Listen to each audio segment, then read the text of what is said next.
আমার হাদির উপরে যে হামলা হয়েছে, বাংলাদেশের রাষ্ট্রপ্রধান, সরকারের প্রধান উপদেষ্টা ডক্টর ইউনূস সরকারকে বলতে চায়, আপনার স্বরাষ্ট্রমন্ত্রী এটা একটা অপদার্থ বলতে দ্বিধা করছি না, কারণ তিনি বলেন হত্যা খুন বন্ধ করার সুইচ আমার কাছে নাই। তো সুইচ নাই, দায়িত্ব কেন নিয়েছেন? পদত্যাগ করা উচিত। যদি হত্যা বন্ধ করতে না পারেন, খুন বন্ধ করতে না পারেন, জনগণের নিরাপত্তা দিতে যদি ব্যর্থ হন, তাড়াতাড়ি করে চেয়ার খালি করে দেন। আপনার চেয়ারে যোগ্য লোককে বসানো দরকার। আমার হাদির উপরে যে হামলা চালানো হয়েছে, এই কাপুরুষিত হত্যার পিছনে, হামলার পিছনে কারা আছে খুঁজে বের করার দরকার আছে না নাই? সময় চলে যায়, এখনো আসামি ধরা পড়ে নাই, অথচ পাবনায় যখন 8টা কুকুরের বাচ্চা বাস্তা ভরে মেরে ফেললো, তখন সেই মহিলা এবং তার নিষ্পাপ সন্তানকে ধরে নিয়ে কারারুদ্ধ করা হয়েছে। আমার হাদির থেকে কুকুরের জীবনের দাম কি বেশি হয়ে গেল জানতে চাই। ভাইরা আমার, কুকুরের বিচার হয়, কুকুরের আসামি গ্রেফতার হয়, পাখি মারলে বিচার হয়, বিড়াল মারলে মামলা হয়। আর হাদি এমন একজন মানুষ যিনি বলেছে আমাদের আন্দোলন চলবে প্রজন্মের পরে প্রজন্ম, যিনি আগেই বলেছিলেন আমাদেরকে দমন করতে হলে বুকে অথবা মাথায় গুলি করা লাগবে, তাছাড়া আমাদেরকে দমন করা যাবে না। কারণ আমরা দমন হওয়ার জাতি নই, আমরা সেই নবীর উম্মত, আমরা খালিদ বিন ওয়ালিদের উত্তরসূরি, আমরা ওমর আবু বকরের উত্তরসূরি, আমরা ওসমান হামজার উত্তরসূরি, আমরা খাব্বাব খুবাইবের উত্তরসূরি। আমাদেরকে দমন করা যায় না, আমাদেরকে শহীদ করা যায়, তবু আমাদের রক্ত কথা বলেন ঠিক কিনা? ইতিপূর্বে যারা দমন করতে চেয়েছিল বাংলাদেশে তাদের জায়গা হয় নাই। যারা চেয়েছিল বাংলাদেশ থেকে দিনের আলোকে, ইউরিদুনা লিইউতফিউ নূরাল্লাহি বিআফওয়াহিহিম ওয়াল্লাহু মুতিম্মু নূরিহি ওয়ালাউ কারিহাল কাফিরুন, ওরা চেয়েছিল মুখের ফু দিয়ে দিনের আলোকে নির্বাপিত করে দেবে, ওরা নিষিদ্ধ করেছিল। কিন্তু আল্লাহ রাব্বুল আলামিন বললেন এইটা সিদ্ধ হবে, তোমরা নিষিদ্ধ হবা। ঠিক না বেঠে? আল্লাহ দিনের আলোকে প্রজ্বলিত করে রাখবেন, যতই বাতিলদের কাফেরদের কলিজার মধ্যে জ্বালা পোড়া হোক। এই জাতীয় বিপ্লবীদেরকে মেরে দুনিয়া থেকে শহীদ করা যায়, শেষ করা যায় না। শহীদ করা যায়, শেষ করা যায় না। জান্নাতে পাঠানো যায়, তাদেরকে দমন করা যায় না। ওরা জান্নাতে যায়, ওরা জান্নাতি পাখি হয়ে যায়। ওরা জীবন দিয়ে প্রমাণ করে যায় আমরা আল্লাহর থেকে এসেছি এবং আল্লাহতেই ফিরে যাব। জীবন দিয়ে প্রমাণ করে যায়।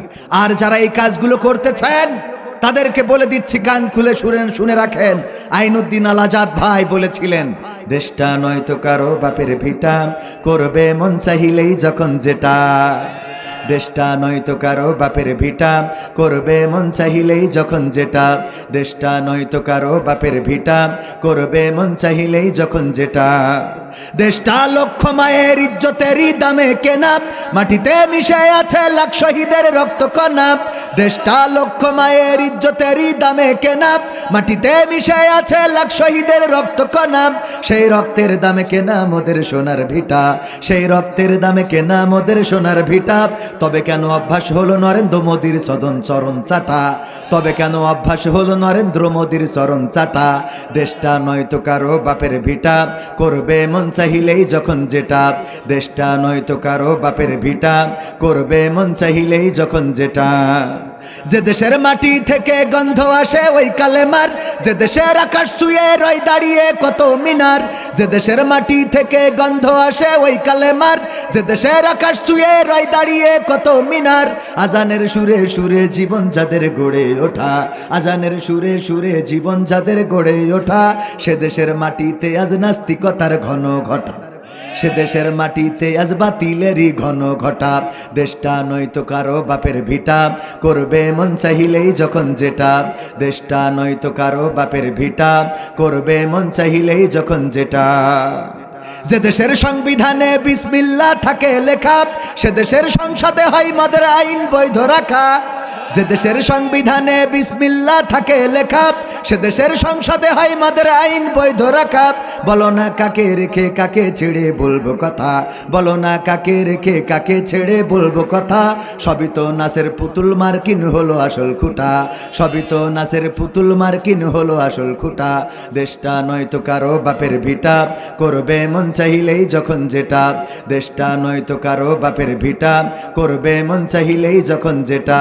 দেশটা নয়তো কারো বাপের ভিটা, করবে মন চাইলেই যখন যেটা। যারা আজ চিল্লাইতেছে স্বাধীনতা স্বাধীনতা, দেশ নয় তাদের আজি দাদার লাগি মাথা ব্যথা। যারা আজ চিল্লাইতেছে সে তো না, দেশ নয় তাদের আজি দাদার লাগি মাথা ব্যথা। আসলে মোদের হলো বদনসিবার কপাল ফাটা, আসলে মোদের হলো বদনসিবার কপাল ফাটা। তাই দি বারে বারে তাদের হাতে ক্ষমতাটা। আমার ওসমান হাদি ভাই, তার উপরে যে হামলা করা হলো, এই হামলা স্মরণ করিয়ে দেয় ওমর রাদিয়াল্লাহু তাআলা আনহুকে যেমন গুপ্ত হামলা করেছিল। যখন নামাজে দাঁড়িয়েছিল, সিজদায় যাওয়ার আগে ওই যে পিছন থেকে ঢুকে গেল, সিজদায় যাওয়ার পরে পিছন থেকে ঢুকে গেল, তারপরে যে আঘাত করলো। ওগো আমার ভাইয়েরা, এখনো এমন শত্রু আছে না নাই? আঘাত করছে, গুপ্ত হামলা চালাচ্ছে। এগুলো বড় বাজেট নিয়ে তারা নেমেছে। তারা এই দেশে অরাজকতা সৃষ্টি করতে চায়, তারা নির্বাচনকে বানচাল করতে চায়, তারা বাংলাদেশের মানুষের শান্তি বিনষ্ট করতে চায়।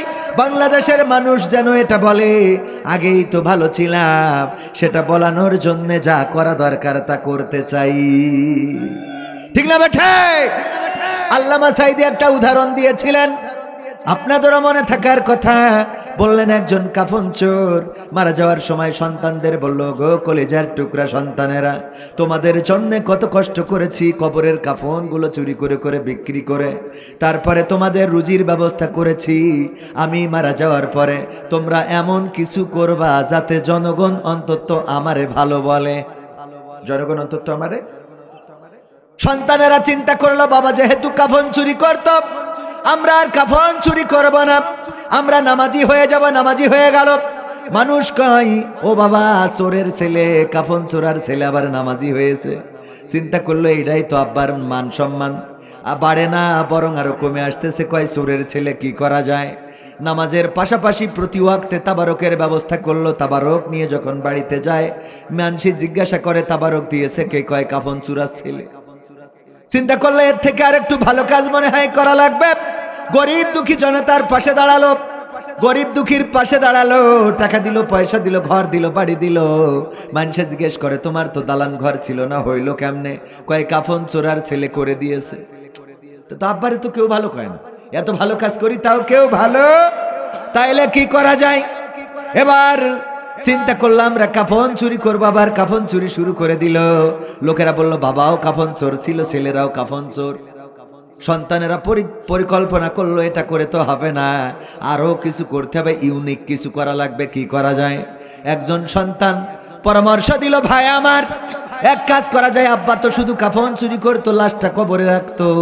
আমরা যেটা করতে হবে, কাফন তো চুরি করব, লাশটা ওই কবর থেকে বের করে নিয়ে পাছার মধ্যে বাঁশ ঢুকাবো এবং গুরুদাসপুরে ওই থানার সামনে টানায় রাখবো।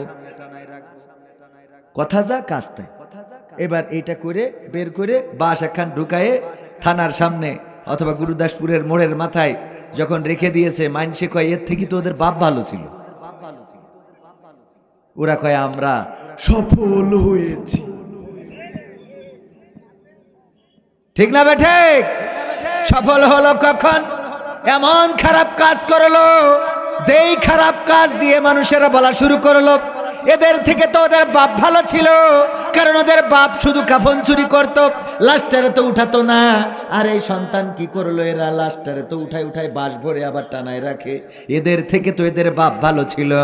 আজকে বাংলাদেশে এমন কিছু করতে চায় যেন জনগণ বলতে পারে এদের থেকে তো ওরাই ভালো ছিল। সাহস নিয়ে দাঁড়িয়েছ তাই মুক্ত হয়েছে জমিন, সাহস করে দাঁড়ালে আর একবার কায়েম হয়ে যাবে দিন। নয় নয় নয় আর কোনো ভয়, আনতে হবে দিনের বিজয়। নয় নয় নয় আর কোনো ভয়, আনতে হবে কোরআনের বিজয়। যারা ভেবেছিল ছাড়বে না আর ক্ষমতার ওই মসনদ, দেখেছে তারা রবের পাকড়াও কি করে করে নাস্তানাবুদ। যারা ভেবেছিল ছাড়বে না আর ক্ষমতার ওই মসনদ, দেখেছে তারা রবের পাকড়াও কি করে করে নাস্তানাবুদ। তাই নয় নয় নয় আর কোন ভয়, আনতে হবে দিনের বিজয়, কোরআনের বিজয়। মানুষের সাথে যারা করেছে দুশ্মনী, করেছে বাড়াবাড়ি, দেশের বুকে তাদের হয়নি তো জায়গা, যেতে হলো মামার বাড়ি। মানুষের সাথে যারা করেছে দুশ্মনী, করেছে বাড়াবাড়ি, দেশের বুকে তাদের হলো না তো জায়গা, যেতে হলো মামার বাড়ি। তাই নয় নয় নয় আর কোন ভয়, আনতে হবে দিনের বিজয়, কোরআনের বিজয়। কাবা রক্ষাই যেই মহারব পাঠিয়েছিলেন আবাবিল, আজও তিনি দয়াময় তেমনই আছে, বদলেনি তো এক তিল। কাবা রক্ষাই যেই মহারব পাঠিয়েছিলেন আবাবিল, আজও তিনি দয়াময় তেমনই আছে, বদলেনি তো এক তিল। তাই নয় নয় নয় আর কোন ভয়, আনতে হবে দিনের বিজয়, কোরআনের বিজয়। রাজি কি আছেন? যদি দিনের বিজয় আনতে হয়, কোরআনের বিজয় আনতে হয়, 1 জুলাই থেকে 36 জুলাই পর্যন্ত যেভাবে আমার বাংলাদেশের তরুণ তরুণী, কিশোর কিশোরী, ছাত্র জনতা, ছাত্র ছাত্রী, আবাল বৃদ্ধ বনিতা সবাই যখন রাজপথে নেমেছিল, তখন বাতিল পালিয়ে গিয়েছিল। বলেন ঠিক কিনা? কোরআন কায়েমের জন্য আবার নামতে হতে পারে, ইসলামী আন্দোলনের জন্য নামতে হতে পারে, এবং নামতে তো হবে, কারণ এখনো ফ্যাসিস্টের দোসররা আছে না নাই? ঠিক না বেঠে? আমরা এমন মানুষের হাতে ক্ষমতা দিই যারা এসে দেশের জনগণের কথা ভাবে না। অনেকেই দাদাবাবুর গোলামি করে, আর অনেকেই পশ্চিমাদের গোলামি করে। আমরা এই দেশে এমন সরকার বসাতে চাই যারা আর কোনো দাদাবাবুর গোলামি করবে না, যারা আর নরেন্দ্র মোদী, ডোনাল্ড ট্রাম্প, বাইডেনের গোলামি করবে না, যারা শুধুমাত্র গোলামি করবে আল্লাহর আর খেদমত করবে জনগণের। এমন সরকার দরকার আছে না নাই? আমাদের ইসলাম নিয়ে যারা কথা বলতে চায়, অনেক সময় বলে হুজুররা কেন ক্ষমতার কথা বলবে? আল্লাহ রাব্বুল আলামিন এই কোরআন দিয়েছেন, মানুষ রান্নাঘর থেকে সংসদ ভবন পর্যন্ত কিভাবে চলবে, মানুষের জীবন কিভাবে চালাবে, মানুষ সংসার জীবনটা কিভাবে পরিচালনা করবে, সব কথা কোরআনে আল্লাহ বলে দিয়েছে না দেয় নাই? আমি বলতে চাই, স্বাধীনতার পরে 54 বছর হয়ে গেল, আপনার এই অঞ্চলে গ্রাম্য ডাক্তার আছে না নাই? গ্রামের ডাক্তার যদি আমার সবুজ ভাই, আমাদের হামিদুর রহমান সবুজ ভাই, আমার অনেক দিনের পরিচিত, যখন আমি কবির বিন সামাদ বক্তা হই নাই তখন থেকে ভাইয়ের সাথে আমার সুসম্পর্ক। আমার জন্য লিচুও পাঠিয়েছিলেন এই নাটোর থেকে। ভাই আমার এখন অনেক বড় হয়ে গিয়েছেন, আর আমিও উনাদের পিছনে পিছনে আসি না নাই? মানুষের সম্মান দেওয়ার মালিক কে? আল্লাহ রাব্বুল আলামিন সম্মান দেন, আবার আল্লাহ রাব্বুল আলামিন বেইজ্জতিও। তুইজ্জু মান তাশাউ ওয়া তুযিল্লু মান মাইয়াশা, আল্লাহ যাকে চান তাকে সম্মান দান করেন, আর যাকে চান তাকে বেইজ্জতি করে ছেড়ে দেন। আল্লাহর কাছে যারা নত করে দেয়, আল্লাহ রাব্বুল আলামিন তাদের সম্মানকে বাড়িয়ে দেন। আল্লাহর কাছে যারা কপালটা নত করে দেয়, যারা ইব্রাহিম আলাইহিস সালামের মতো বলে দেয়, ইন্নী ওয়াজ্জাহতু ওয়াজহিয়া লিল্লাযী ফাতারাস সামাওয়াতি ওয়াল আরদ হানিফাও ওয়া মা আনা মিনাল মুশরিকিন। ইব্রাহিম আলাইহিস সালাম যেভাবে বলেছিলেন, আমি আমার রবকে খুঁজে পেয়েছি, কওমের লোকদেরকে ডেকে বললেন, কি বললেন? যখন তিনি সূর্য দেখলেন তখন বললেন, ফালাম্মা রাআশ শামসা বাযিগাতান ক্বালা হাযা রাব্বি হাযা আকবার, ফালাম্মা আফালাত ক্বালা ইয়া কওমি ইন্নী বারীউম মিম্মা তুশরিকুন।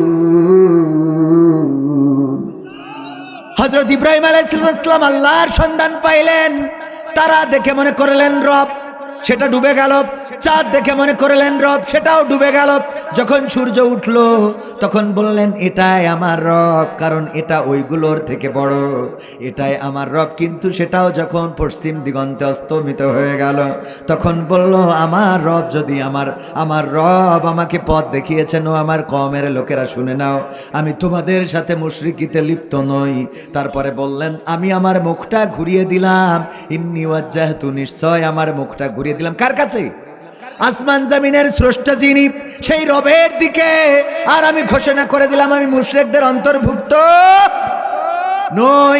এই কথা যখন বলে দিলেন তখন ইব্রাহিম আলাইহিস সালামের উপরে নির্যাতনের স্ট্রিম রোলার চালানোর জন্য ফিরাউন নমরুদ গ্রেপ্তারি পরোয়ানা জারি করলো, গ্রেপ্তার করা হলো, তার কাষ্টে ঝুলায়, আর তখন আগুন করে তার মধ্যে জ্বালিয়ে দেয়া হতো।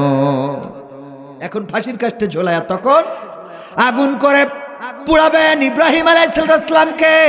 কাউকে বা শুলে চড়ানো হতো, কাউকে বা শিরোচ্ছেদ করা হতো, এক এক রকম শাস্তি দেওয়া হতো। ইব্রাহিম আলাইহিস সালাম এটা দেখে ভয় পেয়েছেন? ভয় পান নাই, বরং আল্লাহর কাছে নিজেকে সঁপে দেওয়ার কারণে আল্লাহ বললেন, ইয়া নারু কুনি বারদাও ওয়া সালামান আলা ইব্রাহিম। বললেন, ওগো আগুন, তুমি আমার ইব্রাহিমের জন্য ঠান্ডা আরামদায়ক হয়ে যাও। ইব্রাহিমের জন্য ঠান্ডা আরামদায়ক হয়ে গেল, ফুলবাগান হয়ে গেল। ওগো আমার ভাইরা, আল্লাহ রাব্বুল আলামিন শুধুমাত্র আল্লাহর কাছে মাথাটা নত করার কারণে ইব্রাহিম আলাইহিস সালামের সম্মান বাড়িয়েছে না কমিয়েছে? বাড়িয়েছে কিনা? এমনি ভাবে যারা আল্লাহর কাছে সঁপে দেয় তাদেরকে সম্মান বাড়িয়ে দেন কে? সিলাই বলেন কে? আল্লাহ রাব্বুল আলামিন সম্মান বাড়িয়ে দেন। এই জন্য আমাদের নিজেদেরকে সঁপে দিতে হবে আল্লাহর কাছে।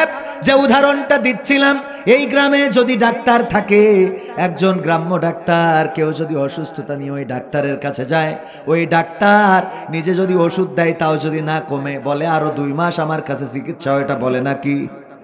এটা বলে যে আরো 2 মাস আমার কাছে দেখো কি হয়। বরং উনি পরামর্শ দেয় যে আমার থেকে ভালো ডাক্তার আছেন নাটোরে অথবা গুরুদাসপুরে নিয়ে যাও। গুরুদাসপুরের ডাক্তার যদি ওষুধ দিয়ে না কমে, উনি বলেন নিয়ে যাও নাটোরে।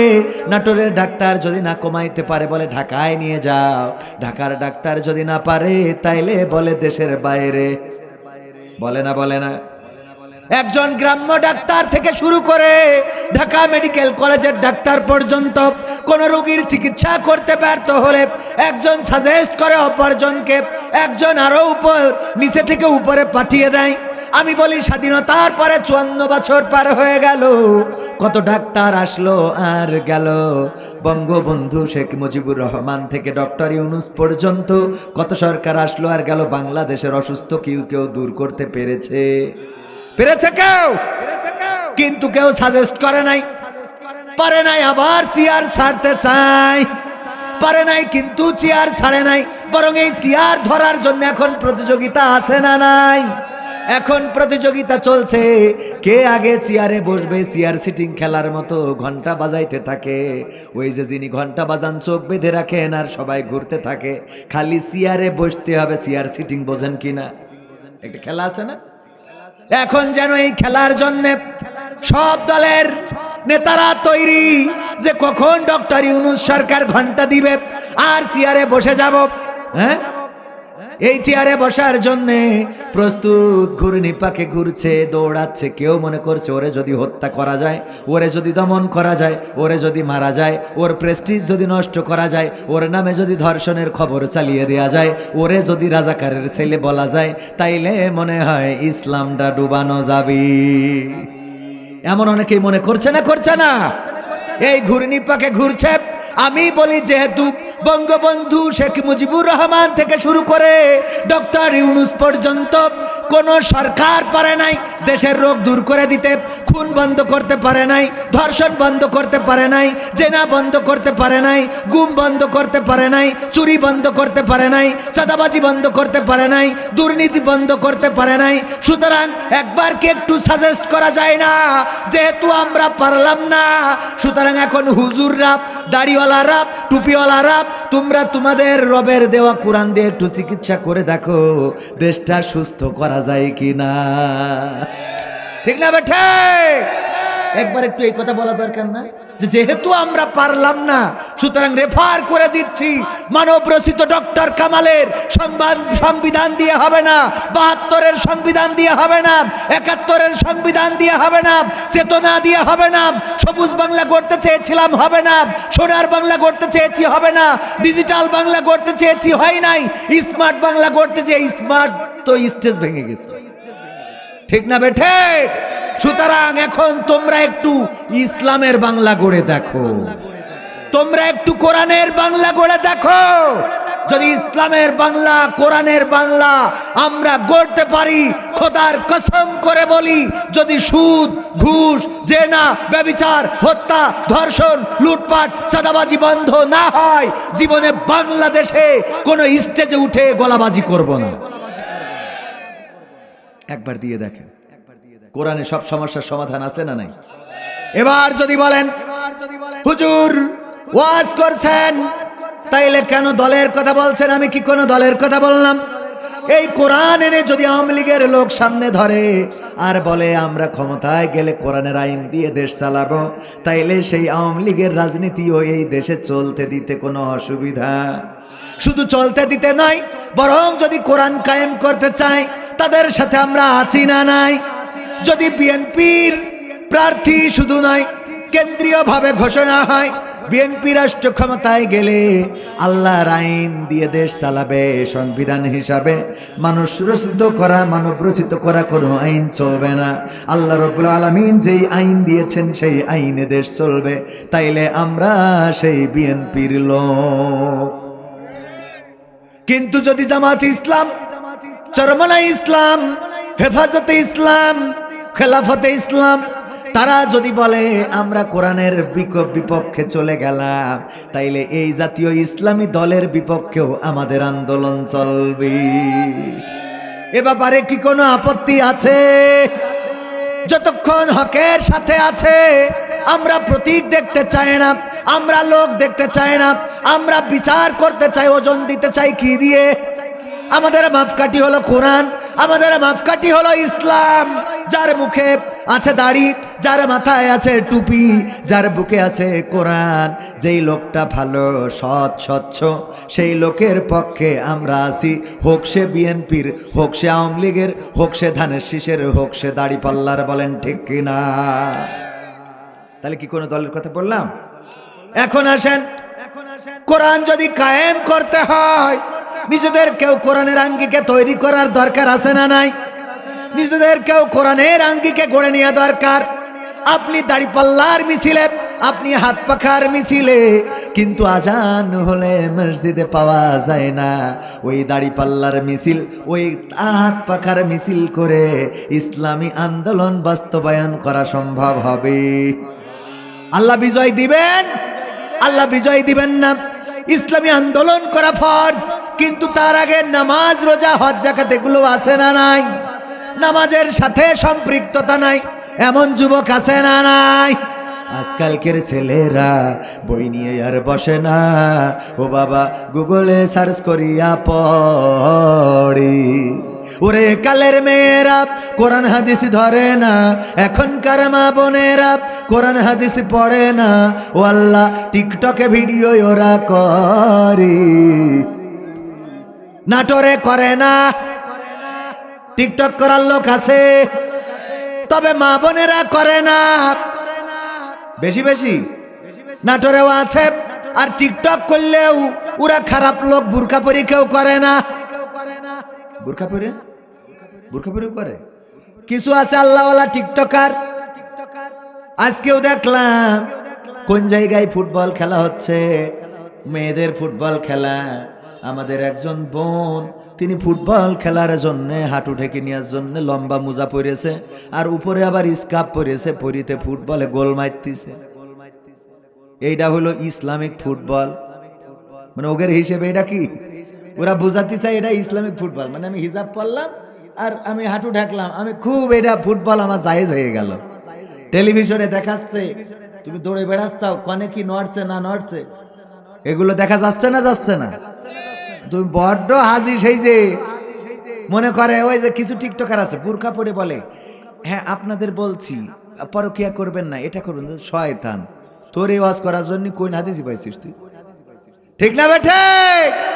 অনেকেই মনে করে বুরকা পরে নামলাম, টুপি পরে নামলাম, বুরকা পরে টিকটক করি, মনে হয় এটা ওই যে আমাদের একজন ভাই বলতেছে, হুজুর ইসলাম যদি ক্ষমতায় যায় আমরা বিড়িখোর, আমাদের উপায় কি হবে? নতুন কোন উপায় আসবে না? কে বললাম কেন? তা বলছে যেমন ইসলামী ব্যাংক হওয়ার কারণে আমরা সুদিতে বেঁচে গেছি, অন্য ব্যাংকে টাকা না রেখে ইসলামী ব্যাংকে রাখলে আমাদের সুদ হয় না। আমি বললাম তারপর? বলছে বিমা, এটারও আবার ইসলামী বিমা আছে। তারপরে টিভি আছে, ইসলামিক টিভি, অন্য টিভি দেখলে গুনাহ হয়, ইসলামিক টিভি দেখা যায়, ইসলামিক ইউটিউব চ্যানেল, ফেসবুক এগুলো আছে। তো এইভাবে কি ইসলামিক বিড়ি বলে কিছু চালু হবে কি? ইসলামিক বিড়ি। তাহলে আমরা অন্তত যাতে, যেহেতু অগ্রাণী, রূপালী, পুবালী, দীপালি ব্যাংকে টাকা রাখলে সুদ আছে না নাই, তো ইসলামী ব্যাংকে রাখলে এটা শরিয়া সম্মত, সুদ হয় না। তা আমরা চাই যে তাহলে ইসলাম যদি ক্ষমতায় যায় তাহলে এরকম একটা ইসলামী বিড়ি যেন চালু হয় যে এটা খালি আর আমাদের আর গুনাহ হবে না। বুদ্ধি আছে না নাই? আমি বললাম বাবা বিড়ি খান কিসের জন্যে? বলল বিড়ি খাই টেনশন দূর করার জন্যে, দুশ্চিন্তা দূর করার জন্য। আমি বললাম দুশ্চিন্তা কেন? কয় দুশ্চিন্তা হলো টাকা নাই, পয়সা নাই, বাজার করবো অর্থ নাই, স্ত্রীর শাড়ি কিনবো টাকা নাই, সন্তানের পোশাক কিনবো টাকা নাই। বললাম এইটা গেল 1 নম্বর, আর আছে নাকি 2 নম্বর? সন্তান মানুষের মতো মানুষ করতে পারলাম না, মসজিদে যায় না, নামাজ আদায় করে না। বললাম আর কিছু আছে?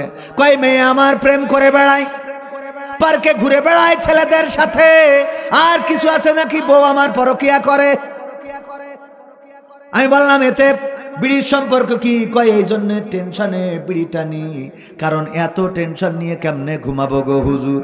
আমি বললাম এইবার আপনারে বলি, ইসলাম যদি ক্ষমতায় আসে বাংলাদেশে সুদ বন্ধ হয়ে জাকাত ভিত্তিক অর্থ ব্যবস্থা কায়েম হবে। কি ভিত্তিক? জাকাত ভিত্তিক অর্থ ব্যবস্থা যদি কায়েম হয়ে যায়, ধনীদের থেকে নিয়ে গরিবদের দেওয়া হবে, ধনীদের থেকে নিয়ে গরিবদের। আর এখন আছে সুদ ভিত্তিক অর্থ ব্যবস্থা, যেটা গরিবদের নিয়ে ধনীদের দেওয়া হয়। লোন নেয় কারা? গরিব যারা গরু পালন করার জন্যে, খামারে চাষ করার জন্যে, জমিনে চাষ করার জন্যে, গম ভুট্টা লাগানোর জন্যে, আপনার এলাকায় আলু রসুন পেঁয়াজ হয়, এইগুলো চাষ করার জন্যে গরিবেরা টাকা নেয়। ব্যাংকে টাকা জমা রাখে কারা? ধনীরা। ওই টাকা আপনাদের কাছে দেয়, তারপরে সই সুদ নেয়, নিয়ে ওই টাকা আবার ওই ধনীদের টাকার মধ্যে ঢুকিয়ে দেয়। তার মানে ধনীরা গরিবদের থেকে নেয়, আর আল্লাহর অর্থ ব্যবস্থা হলো ওই ধনীদের থেকে 2.5%, 100 ভাগের 2.5 ভাগ, 40 ভাগের 1 ভাগ ডাইরেক্ট প্রতি বছরে কেটে নেওয়া হবে। অটোমেটিক গভর্নমেন্ট কেটে নেবে, নিয়ে যখন ভাগ করে দেবে। আমি বললাম আপনার আমার অঞ্চলে যে গরিব মানুষ আছে, সেই গরিব মানুষ আমাদের এলাকায় ধনী হিসেব করলে ওদের যদি প্রকৃত অর্থে কমপ্লিট জাকাতটা নেওয়া হয়, তাহলে জন প্রতি 3 লাখ করে বছরে জাকাত পাবে। কয় লাখ করে? আমার এলাকায় যে ধনী আছে, তো 3 লাখ টাকা যদি আপনি পান, আপনার কি মানে মোটামুটি টাকার টেনশনটা দূর হবে কিনা? বলছে তা হবে। আমি বললাম এবার যদি ইসলাম ক্ষমতায় আসে তাইলে নামাজ কায়েম করা হবে। যখন মসজিদে আজান হয়ে যাবে, যদি নামাজে না যায়, পুলিশ থাকবে, কেউ সিভিলে কেউ পোশাকে, অমনি বেত হাতে নিয়ে মসজিদে যাবে না, বেত্রাঘাত শুরু করে দিবে, অ্যারেস্ট করে নিয়ে জেলখানায় ভরে দেবে। এই কারণে দেখা যাবে হরে কৃষ্ণ আজান হইলে নামাজে চলে যাবে। মানে কেন যাবে? কারণ আমাদের দেশে মুসলমান দাড়ি কাটে না, মুসলমানেরও দাড়ি নাই, হিন্দুরও দাড়ি নাই। মুসলমানও শার্ট পরে, হিন্দুও শার্ট পরে, মুসলমানেরও টুপি নাই, হিন্দুরও টুপি নাই। এই জন্যে আজান হয়ে গেলে ও ভয়ে চিন্তা করবে, আমার যদি চেক করতে হয় তাহলে তো কাপড় খুলে বোঝানো লাগবে যে আমি মুসলমান। ঠিক না ভাই? ঠিক, কাপড় খুলে বোঝাতে হবে যে আমি মুসলমান না। তার থেকে ভালো নামাজে যেই দাঁড়ায়, নামাজ যখন কায়েম। আসলে এটা করা দরকার হবে না, কিন্তু মানে এটা কথার কথা বললাম যে আজান হয়ে যাবে, সব অটোমেটিক মসজিদে নামাজে চলে যাবে। 3 নম্বর, 2 নম্বর গেল। 3 নম্বর, তোমার মেয়ে প্রেম করে বেড়ায়, ইসলাম যদি কায়েম হয়ে যায় তাইলে যুবক যুবতী প্রেম করার বিরুদ্ধে আইন শুধু নয়, যদি কেউ জেনা করে ইসলামের কায়দায় শাস্তি হবে।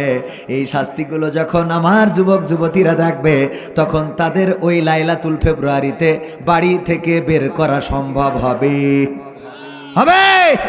3 নম্বর, বউ পরকিয়া করে, পরকিয়ার শাস্তি হলো যদি তারা জেনায় লিপ্ত হয়, বিবাহিত হওয়ার কারণে মাজা পর্যন্ত গেড়ে দাও, তারপরে চারিদিক থেকে ইট পাথর নিক্ষেপ করে হত্যা করে ফেলো। এমন শাস্তি যদি কায়েম হয়ে যায়, কোন বিবাহিত মানুষ আর কোন বিবাহিত মানুষের সাথে পরকিয়ায় লিপ্ত হবে। বললাম এইবার কি টেনশন থাকবে? তা বলছেন না। আমি বললাম তাইলে কি বিড়ি খাওয়া লাগবে? তা বলছে তাইলে তো লাগবে না। কথা কি বুঝেছেন? তার মানে ইসলাম কায়েম হইলে আপনি, ওই যে সেদিন একজন প্রশ্ন দিল, হুজুর ফজলুর রহমান ফজু, উনি ওইটা আমি না বলি, উনি বলেছেন যদি একটা দল ক্ষমতায় যায় তাইলে উনি আত্মহত্যা করবেন, বিষ তেল খাবেন। কি খাবেন? বিষ তেল খাবে, বিষ খাবে, এটা উনি বলেছেন। আমি বললাম উনি ভেবে চিনতে এই সিদ্ধান্ত নিয়েছেন। কেন ভেবে চিনতে সিদ্ধান্ত নিয়েছেন? ইসলাম যদি রাষ্ট্র ক্ষমতায় যায় তাইলে সরকারি হাসপাতালে ডাক্তাররা টাইম ফাঁকি দিতে পারবে। যে ঔষধ রাষ্ট্রীয়ভাবে দেয়া হবে, ওই ওষুধ চুরাই পথে আর বিক্রি হবে। নার্স, কর্মকর্তা, কর্মচারী যারা আছে তারা আর কাজে ফাঁকি দেবে। অ্যাম্বুলেন্স ড্রাইভার যিনি আছে তিনি কি ওই চুরি করে আর কোনো ভাড়া মারবে? না, মারবে না। সবাই যেহেতু দায়িত্ব মেনে চলবে যথাযথভাবে, সুতরাং উনি বুঝেছেন যদি ইসলাম ক্ষমতায় যায় তাইলে বিষ তেল খাইলে 99 ফোন দিলে সাথে সাথে অ্যাম্বুলেন্স চলে আসবে, ডাক্তাররাও টাইম মতো অফিস করবে, দায়িত্বে ফাঁকি দেবে না, আর ঔষধও হাসপাতালে ভরা থাকবে। সুতরাং চিকিৎসা নিতে কোনো অসুবিধা হবে না। সুতরাং মরবেও, কথা কয় না, তাড়াতাড়ি করে ডাক্তারের কাছে নিয়ে যাওয়া হবে। এখনকার সময় মাঝে মাঝে পত্রিকায় আসে দেখতে পাই, গত 2 দিন আগেও দেখলাম একজন মা হাহাকার করছে, আহারে আমার কলিজার টুকরা সন্তানকে সাপে দংশন করেছে, আর তার জন্য ঔষধ, ওই যে সাপের ভ্যাকসিন দেয়, ওটার নাম কি জানো? অ্যান্টিভেনম। অ্যান্টিভেনম দেওয়ার জন্য এক হাসপাতালে গিয়েছি, কই নাই। অমুক হাসপাতালে যাও, সেই হাসপাতালে গিয়েছি, বলল নাই, অমুক হাসপাতালে যাও। এইভাবে ঘুরতে ঘুরতে সময় চলে গেছে, আমার সন্তানকে বাঁচানো হলো না, কলেজার টুকরা মারা গেল। ওগো আমার ভাইরা, ইসলাম যদি ক্ষমতায় আসে তাইলে অ্যান্টিভেনমের অভাব থাকবে, অভাব থাকবে, কারণ আইন মেনে চলবে। ওমর রাদিয়াল্লাহু তাআলা আনহু যেমন ইসলাম প্রতিষ্ঠিত করেছিলেন, আল্লাহর নবী এমন একটা কল্যাণ রাষ্ট্র প্রতিষ্ঠা করলেন যে রাষ্ট্রের মধ্যে জাকাত দিবেন একজন আর একজনের, এটা খুঁজে পাওয়া যেত। জাকাত নিবেন এমন মানুষ খুঁজে পাওয়া যেত না। একবার একজন জাকাত নিয়ে ঘুরে বেড়াচ্ছেন, আর একজনের সাথে দেখা, ময়লা জামা কাপড় গায়ে, তারে পুটলাটা বের করে বলছে, বাবা বুঝতে পেরেছি তোমার কত অভাব না জানি যাচ্ছে, এই নাও এই পুটলাটা দিয়ে দিলাম, এর মধ্যে আমার জাকাতের টাকা, লোক খুঁজে পাইনি কারে দেব, তোমারে পেয়ে আমি বেঁচে গেলাম, তোমার এই জাকাতের টাকা দিয়ে দিলে। উনি বললেন, তুমি আমারে গরিব মনে করো, আমিও তো জাকাত দেব বলে লোক খুঁজে বেড়াতে বেড়াতে আমার এই অবস্থা। আমার জামা কাপড় মলিন হয়ে গেছে, কারণ লোক খুঁজে পায় না যাকাত দেওয়ার জন্য। আমার কাছে এই যে পুটলা আছে, এইটা যদি তুমি নিয়ে আমারে পার করে দিতে, তাইলে আমি অন্তত বেঁচে যেতাম। ওগো আমার ভাইয়েরা, কোরআনের আইন যদি এই সমাজে বাস্তবায়ন হয়ে যায়, আল্লাহর বিধান যদি এই জমিনে বাস্তবায়ন হয়ে যায়, তাইলে অভাবীদের ওই সার্চ লাইট দিয়ে খুঁজে বেড়াতে হবে। অভাবী কে আছে তার একটু অভাব দূর করে দিতে চাই। অভাবী খুঁজে পাওয়া যাবে না। অনেক দেশ আছে যেই সব দেশে ইসলামী আদর্শ আছে কিন্তু তারা মুসলমান না। কি আছে? সিঙ্গাপুরে যান, পরিষ্কার পরিচ্ছন্নতা কিসের অঙ্গ? ইমানের অঙ্গ। এই পরিষ্কার পরিচ্ছন্নতা ইমানের অঙ্গ। আমার বাংলাদেশে সবচেয়ে অপরিষ্কার হলো মসজিদের টয়লেট। বিশ্বাস করেন আর না করেন, সবচেয়ে অপরিষ্কার মসজিদের টয়লেট। যারা ইমানের অঙ্গ বলে পরিষ্কার পরিচ্ছন্নতা মানে, ওরা হাগে থুয়ে গু উপরে থুয়ে চলে আসে। একেবারে আঞ্চলিকতা দিয়েই বললাম, কারণ আমার আগের বক্তাও ছিল আঞ্চলিক মানুষ। টয়লেট করে পানিটাও মারেন না, নিজের পাশা পরিষ্কার করে কিনা জানি না, টয়লেটটা তো পরিষ্কার করে না। পরিষ্কার পরিচ্ছন্নতা ইমানের অঙ্গ। এইটা যদি দেখতে হয় সিঙ্গাপুরে চলে যান। যদি এমন কোনো জায়গায় যেখানে থুতু ফেলারও অনুমতি নাই, আপনি যদি থুতু ফেলেন, সাথে সাথে পুলিশ এসে $300 জরিমানা করবে। কয় ডলার? 300 মানে কত জানেন? 30,000 টাকার উপরে। $100 আসে ওদের। হ্যাঁ, $300 ওদের ডলারে কত জানো? আমি সেদিন $1,000 ভাঙালাম, প্রায় 1 লাখ টাকা হয়েছে। তাহলে $300 কত হবে? 30,000ই হবে। তো 30,000, $300 30,000, ঠিক আছে। কারণ সৌদি আরবের আবার 100 রিয়ালে 30,000 হয়ে যায় না? কত হয়? 3,000 হয়।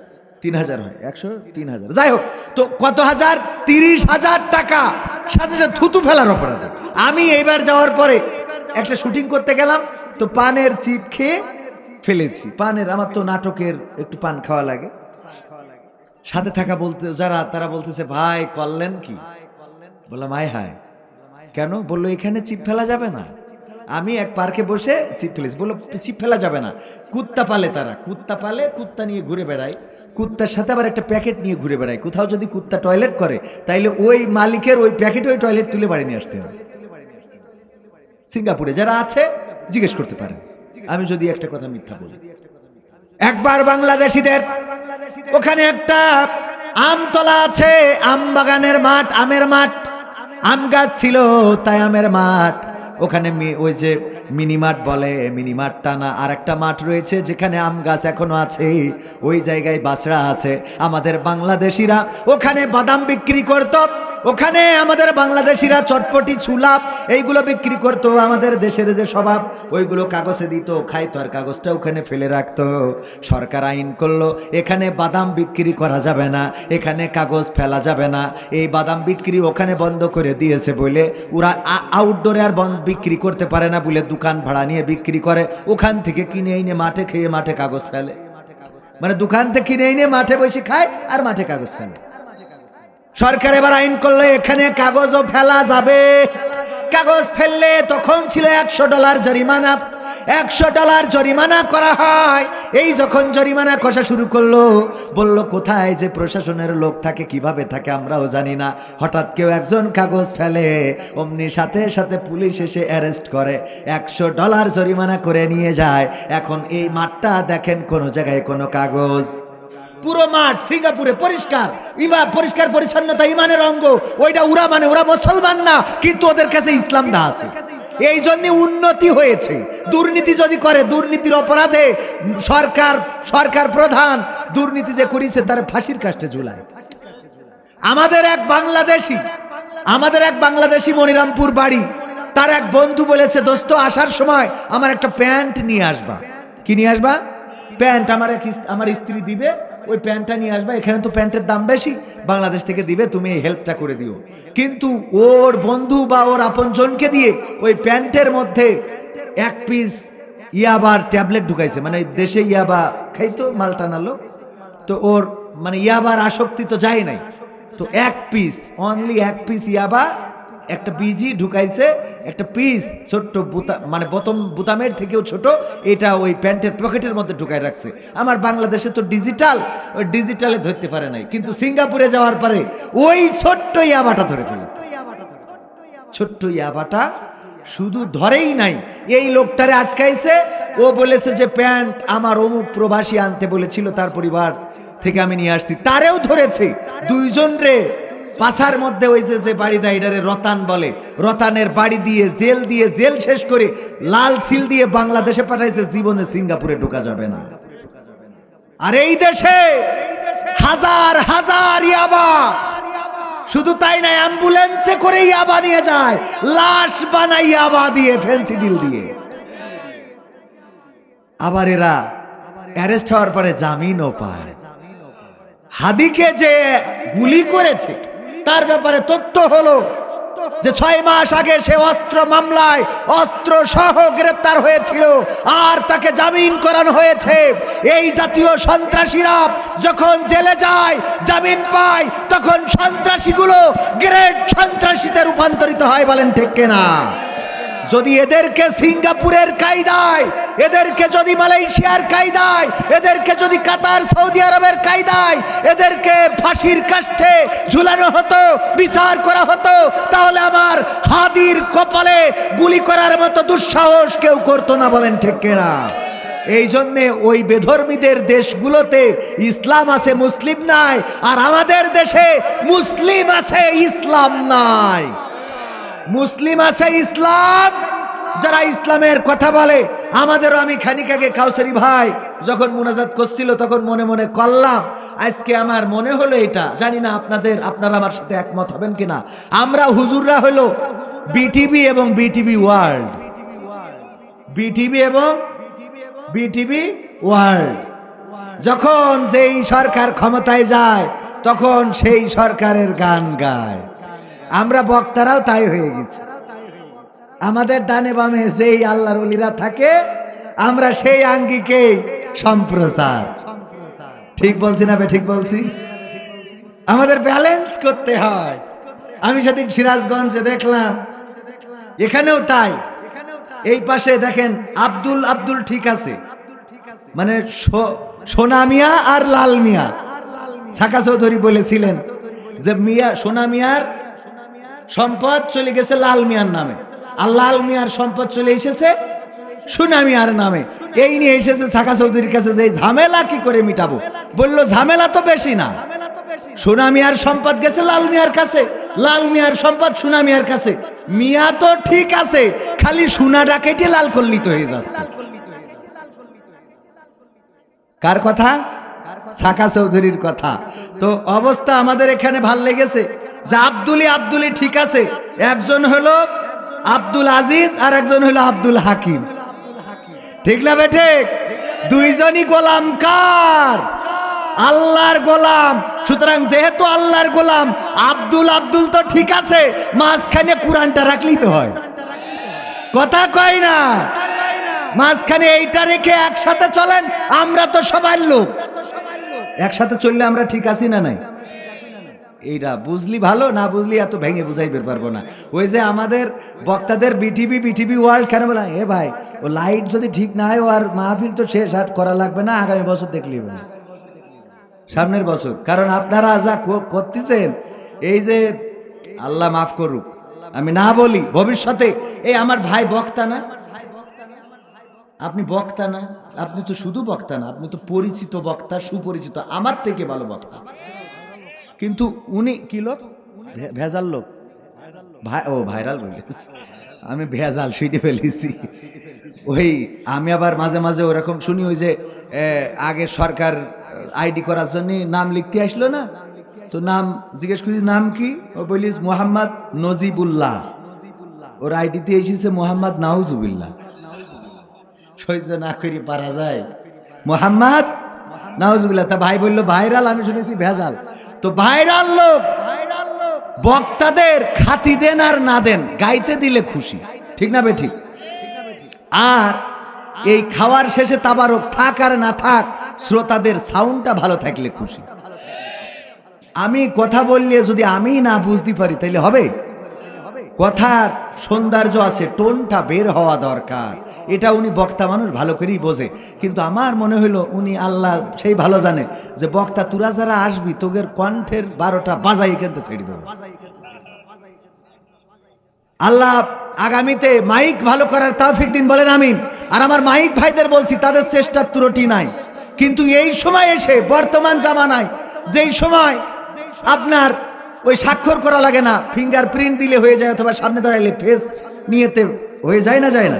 আমার মাদ্রাসায় আমি ডিজিটাল হাজিরা চালু করেছি, বাচ্চাদের আর নাম ডাকা লাগে না, ওরা ফেস দেয় অমনি হাজিরা হয়ে যায় কম্পিউটারে। এই সময় এসে মাইকটা আর একটু আপডেট করার দরকার আছে না? কথা কয় না, আছে না নাই? তো যাই হোক ভাইয়ের আমার, ব্যালেন্সের কথা বলছিলাম যে আমাদের কেমনে ব্যালেন্স করতে হয়। এই পাশে বিএনপির নেতা, এই পাশে যা পাশে বলবো, এইটাও গায়ে বাঁধে, এইটাও গায়ে। 17 বছর একসাথে ছিলাম, ঠিক না বে ঠিক? 17টা বছর আর আগে 5, 17 আর 5 কত? 22 বছর একসাথে আমরা রাজপথে, সংসদে, ময়দানে কাজ করলাম। এখন কি এমন হলো যে একজন আর একজনের আমরা দেখতে পাচ্ছি না? আমরা যদি ঐক্যবদ্ধ না থাকি তাহলে ফ্যাসিস্ট ঢুকে পড়বে আনায়াসে, ঠিক না বে ঠিক? হাদির গুলি করলো, আর একজন নেতা দেখলাম যে ওসমান হাদির নামটাও, উনার দলটাও ইনকিলাব মঞ্চের যে উনি নেতা, এটাও বলতে যে উনি বলে উঠতে পারছেন না। আমার মনে প্রশ্ন জাগলো, যদি এই হয় অবস্থা, বাংলাদেশের মানুষ কি করবে ব্যবস্থা? ঠিক না বেঠে? যারা ত্যাগ স্বীকার করেছে, যাদের বদৌলতে বেগম জিয়া মুক্ত, যাদের বদৌলতে তারেক রহমান দেশে আসতে পারবে, যাদের বদৌলতে এখন আর মামলায় হাজিরা দিতে হয় না, যাদের বদৌলতে জেলখানায় থাকা লাগে না, যাদের বদৌলতে আলেম ওলামা রাজপথে, ময়দানে, মঞ্চে কথা বলতে পারে, তাদের নামগুলো যদি আমরা সঠিক করে বা আপনারা সঠিক করে না বলতে পারেন, তাইলে বুঝে রাখবেন আপনি জুলাইয়ের হক আদায়ে ব্যর্থ হয়েছেন। জাতি আপনাকে ক্ষমা করবে না, কারণ আপনি জুলাইয়ের এই রক্ত, জুলাইয়ে রক্ত দিয়েছে প্রায় 2000 মানুষ, 1500-এর বেশি মানুষ রক্ত দিয়েছে। এর মধ্যে নিষ্পাপ, অসহায়, শিশু, অবলা, নারী, আলেম ওলামা, হিন্দু, বৌদ্ধ, খ্রিস্টানও আছে না নাই? তারা এত কষ্ট করে দেশে কথা বলার, দেশে চলার স্বাধীনতা এনে দিল, আর তাদের নাম বলতে যে আপনার জড়তা চলে আসে। কে কোন মঞ্চের নেতা, কে এনসিপির নেতা, কে ইনকিলাবের নেতা, কে জামাতের নেতা, কে বিএনপির নেতা, এটা যদি সঠিকভাবে বলতে না পারেন তাহলে বুঝে নিতে হবে রাজনৈতিক চর্চায় আপনার ভুল হচ্ছে। শুধু তাই নয়, ফেক ছবি এটাও জাতীয় নেতার আলোচনার মধ্যে নিয়ে চলে আসে। বোঝা লাগবে কোনটা যমুনা টিভি আর কোনটা আনোয়ার টিভি। কথা কয় না? আনোয়ার টিভি চেনেন আপনারা? কোনটা কাল বেলা আর কোনটা বিয়ে বেলা, এটা একেবারে সঠিক করে বললাম না। হ্যাঁ, এরকম বানাইছে না চ্যানেলে, মানে লগো এমন কায়দাই করেছে দেখে বোঝাই যায় না কোনটা কাল বেলা আর কোনটা বাংলাদেশ অমুক বেলা। সত্য বলছি না মিথ্যা বলছি? এইগুলো নিয়ে যদি কথা বলেন, কয়দিন আগে আমাদের হামজা ভাইরা তো এইভাবেই বিতর্কিত হয়েছে ফেসবুকের হুটহাট করে। এই জন্যে মুহতারাম আমির বলে দিয়েছিলেন যে ফেসবুকের কোনো স্ট্যাটাস, ফেসবুকের কোনো তথ্য, ফেসবুকের কোনো নিউজ দেখে ওয়াজ বক্তৃতা নয়। আগে দেখবেন এটা মানে শক্তিশালী কোনো সম্প্রচার মাধ্যম কিছু দিবেন, শক্তিশালী সম্প্রচার মাধ্যম থেকে এসেছে কিনা। সম্মানিত ভাইরা, আপনাদের কি কষ্ট হচ্ছে? আর একটু সময় কি সামনে যাব? ওই যে আমি তো মানে আমার তো বলা, ও খুদা কখন বেজে গেছে, কখন ওই যে রবি ঠাকুর বলেছিল ধান কাটতে কাটতে নৌকায় রাখতে রাখতে, নৌকার মাঝে একটা কবিতা আছে না, পড়েছেন কিনা? ওইটাই কি বুঝাইছে যে ধান কেটে নৌকায় ভরতেছে, ভরতে ভরতে নৌকা ভরপুর, এর মধ্যে সন্ধ্যাও সন্নিকটে, তাড়াতাড়ি উঠে বাড়ি যাবে, কিন্তু নৌকায় উনার উঠার মতো জায়গা নাই, কারণ পুরা নৌকায় ধানে ভরা। তো আমাদের অবস্থা তাই, আমরা বক্তৃতা শুনতে শুনতে, ওয়াজ শুনতে শুনতে কখন যে যেই তারিখের ওয়াজ সেই তারিখটাই শেষ হয়ে গেছে টের পাই না। ঠিক না বে ঠিক? তো আর একটু শোনাবো, একটা গান অন্তত বলি, তারপরে এটা পড়ি। সব দলেরই দেখা হলো, সব দলেরই দেখা হলো, কেমন করে চালায় দেশ, আগামীতে সাইজে দেখতে দাড়ি টুপির বাংলাদেশ, আগামীতে সাইজে দেখতে দাড়ি টুপির বাংলাদেশ, আগামীতে সাইজে দেখতে আল কোরআনের বাংলাদেশ। এমন নেতা চাই যে দেশে দুঃখ সবার বোঝে, গরিব দুঃখীর বাড়ি বাড়ি দুঃখ কষ্ট খোঁজে রে, দুঃখ কষ্ট খোঁজে। এমন নেতা চাই যে দেশে দুঃখ সবার বোঝে, গরিব দুঃখীর বাড়ি বাড়ি দুঃখ কষ্ট খোঁজে রে, দুঃখ কষ্ট খোঁজে। সব অধিকার ফিরিয়ে দিয়ে, সব অধিকার ফিরিয়ে দিয়ে আনবে দেশে খুশির লেশ, আগামীতে সাইজে দেখতে দাড়ি টুপির বাংলাদেশ, আগামীতে সাইজে দেখতে আল কোরআনের বাংলাদেশ। ভ্রান্ত মতে বাতিল পথে শান্তি খোঁজে যারা, রবের ভাষায় চোখ থাকিতে অন্ধ বধির তারা রে, অন্ধ বধির তারা। ভ্রান্ত মতে বাতিল পথে শান্তি খোঁজে যারা, রবের ভাষায় চোখ থাকিতে অন্ধ বধির তারা রে, অন্ধ বধির তারা। ভুলের পথে থাকলে অটল, ভুলের পথে থাকলে অটল, এহ পরকাল হবে শেষ, আগামীতে সাইজে দেখতে দাড়ি টুপির বাংলাদেশ, আগামীতে সাইজে দেখতে আল কোরআনের বাংলাদেশ। দুর্নীতি আর চাঁদাবাজি ভাই চলবে না এই দেশে, রুখে দিতে হবে তাদের আসলে ফ্যাসিস্ট বেশে রে, আসলে ফ্যাসিস্ট বেশে। দুর্নীতি আর চাঁদাবাজি ভাই চলবে না এই দেশে, রুখে দিতে হবে তাদের আসলে ফ্যাসিস্ট বেশে রে, আসলে ফ্যাসিস্ট বেশে। চললে আইন আল কোরআনের, চললে আইন আল কোরআনের, তবেই দেশটা চলবে বেশ, আগামীতে সাইজে দেখতে দাড়ি টুপির বাংলাদেশ, আগামীতে সাইজে দেখতে আল কোরআনের বাংলাদেশ। আল কোরআনের বাংলাদেশ দেখতে চান? আগামীতে যদি কোরআন কায়েমের জন্য ডাক আসে, যদি ইসলামী আন্দোলনের নেতা কর্মীরা দল মত নির্বিশেষে ঐক্যবদ্ধভাবে দিন কায়েমের জন্য যদি ডাক দেয়, কোরআন কায়েমের জন্য জুলাইয়ে যেমন রাজপথে নেমে 5ই আগস্টে ফ্যাসিস্ট বিদায় করেছেন, একইভাবে রাজপথে থেকে আবু সাইদের মতো যদি বক্ষ পেতে দিতে হয়, দুটি হাত মেলে দিয়ে বুলেটকে বুকে ধারণ করে যদি বুকের রক্ত ঝরাতে হয়, এই জমিনে বুকের রক্ত ঝরিয়ে আমার ওসমান হাদির মতো রক্ত ঝরিয়ে এই জমিনে যদি রক্ত ভরপুর হয়ে যায়, সেই রক্তের সাগরে সাঁতার কেটে কেটে একটি রক্তাক্ত বিপ্লবী কালেমার পতাকা উড়াতে রাজি কারা কারা দেখতে চায়?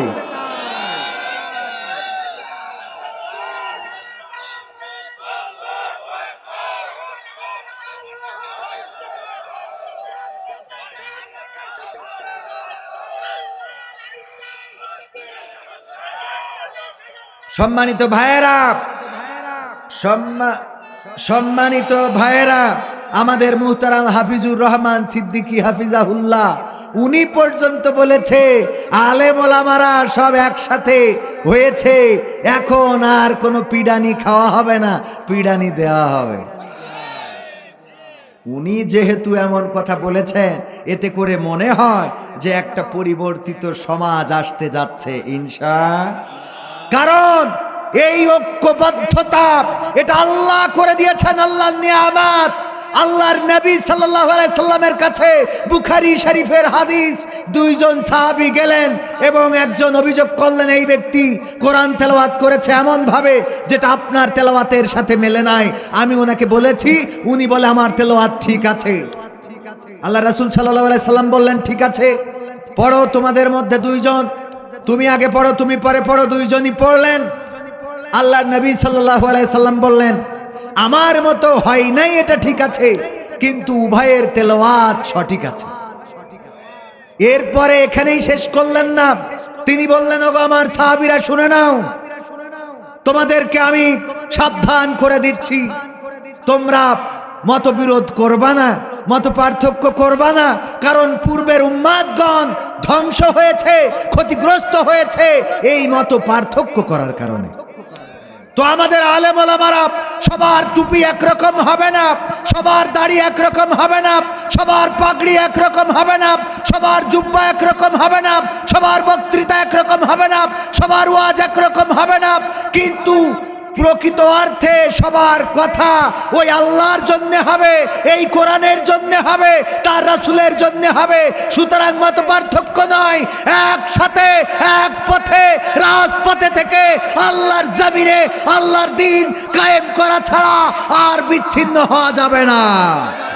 ঠিক না বেঠে? আমাদের জুব্বার পরিবর্তন, আমাদের দাড়ি টুপির মধ্যে একটু ব্যতিক্রম, আমাদের চশমা, আমাদের গায়ের জামা কোটি এর মধ্যে ব্যতিক্রম থাকতে পারে। আমরা যদি জুব্বার কথা বলি, পাঞ্জাবির কথা বলি, দাড়ির কথা বলি, এইটা নিয়ে একেবারে সবাই আল্লাহ রাসূল সাল্লাল্লাহু আলাইহি ওয়াসাল্লাম যে পাঞ্জাবি গায়ে দিয়েছেন, আমি আসলে কি সেই পাঞ্জাবি গায়ে দিচ্ছি? আমার রাসূল সাল্লাল্লাহু আলাইহি ওয়াসাল্লাম জোড়া দিয়া তালি দিয়া যে জামা পরতেন, কোন আল্লাহর বান্দা আছেন জোড়া দিয়া তালি দিয়া জামা? বরং আমরা সম্ভবত হুজুররা খুব সহজে টাকা ইনকাম করি, আর আমরাই সবচেয়ে বেশি দামি দামি পোশাকগুলো পরি। গায়ের কোটিটা ৮,০০০ টাকা, একজন ৮,০০০ টাকা। একজন মানুষ আমার প্রতিষ্ঠানে চাকরি করে বেতন পায় মাস শেষে ৪,০০০, আর আমি গায়ে কোটি পরেছি ৮,০০০ টাকা। আমি কি বৈষম্য না? এটা কথা কয় না। তো এই যে এটা কেন বুঝাইলাম যে আমাদের একটু পার্থক্য থাকবেই। বিশ্ব নবী এবং নবী সাল্লাল্লাহু আলাইহি সাল্লামের সাহাবী রাদিয়াল্লাহু তাআলা আনহুগণ যেভাবে চলেছেন, একেবারে পুঙ্খানুপুঙ্খানুভাবে সবাই চলতে পারবো। অনেকেই মনে করতে পারেন হুজুর এত কথা বললো কারণ ওনাদের দাড়িমাড়ি খাটো থাকে, তো এই জন্য।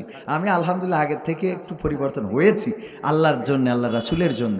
আমার গত বছরের থেকে এবছর দাড়িটা একটু লম্বা আছে না আলহামদুলিল্লাহ, আর একটু হইলে একেবারে মুষ্টির বাইরে যাবে ইনশাল্লাহ। দোয়া করেন, আল্লাহ কবুল করুন, বলেন আমিন।